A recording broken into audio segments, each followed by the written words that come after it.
माखन चोरी की लीला, अब ये मन को आकर्षित करती है। ये लीला ठाकुर जी की बाल सुलभ लीलाएं विषय वासनाओं में फंसे हुए मन को ऐसी दिव्य लीलाओं के श्रवण मात्र से थोड़ा तो श्री कृष्ण की ओर आ ही जाता है।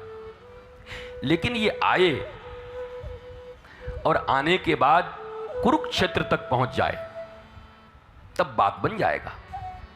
भगवान की बाल लीलाओं में मन आकर्षित हो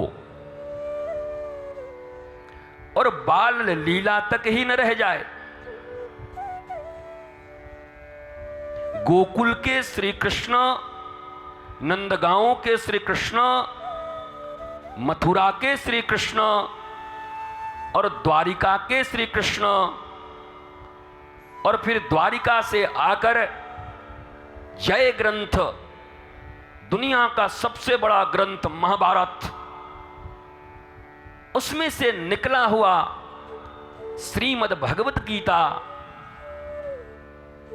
युद्ध के मैदान में कुरुक्षेत्र में, तो गोकुल से अगर कुरुक्षेत्र की यात्रा तुम्हारी नहीं होती है तो बात अधूरी रह जाएगी।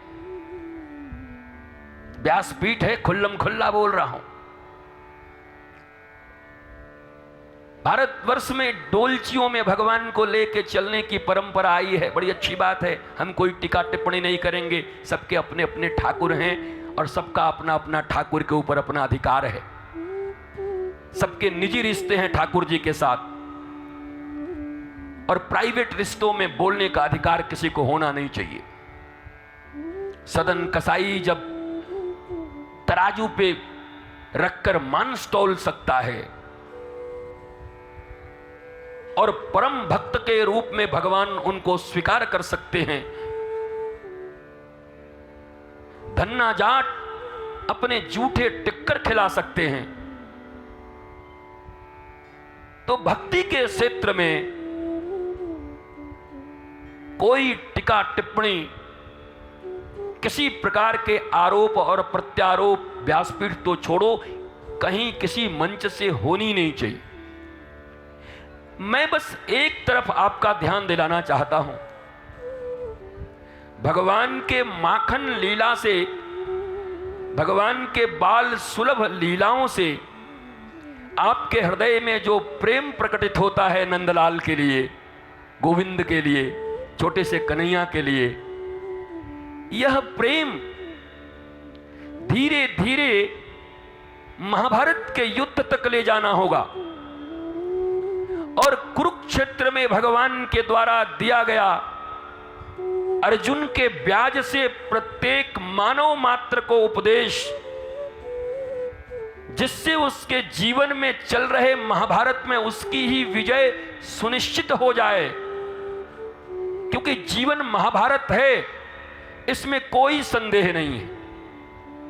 70 साल का जीवन युद्धों से भरा हुआ है, आंतरिक युद्ध है, बाह्य युद्ध तो हो ही रहे हैं, जहां जहां हो रहे हैं, रसिया हो, यूक्रेन हो, एक बार और वर्ल्ड वार हो जाए तो बाकी किसी को मारने मोरने की जरूरत नहीं। साइबेरियन ग्लेशियर पिघल के और जिस प्रलय काल का चिंतन अपने जीवन में करते हो, बालम मुकुंदम मनसा स्मरामि, वो सब दिख पड़ेगा, वही प्रलय दिख पड़ेगा। कल भी मैंने कहा था 30 टाइम्स पूरी पृथ्वी को नष्ट करने के बॉम्ब बना लिए गए हैं, पर 30 मिनट किसी मरे हुए आदमी को जिंदा करने की ताकत तुम्हारे साइंस में नहीं, तुम्हारे विज्ञान में नहीं। मर जाने के बाद पूरी पृथ्वी को 30 बार मार देने के लिए आपने यंत्र इकट्ठे कर लिए, पर 30 मिनट तक किसी मरे हुए व्यक्ति को जिंदगी देने का आपके पास कोई उपाय नहीं है। और इसीलिए जय कृष्णमूर्ति कहा करते कि कैसा विकास, किस विकास की बात कर रहा है, बात डेवलपमेंट की। ये डेवलपमेंट,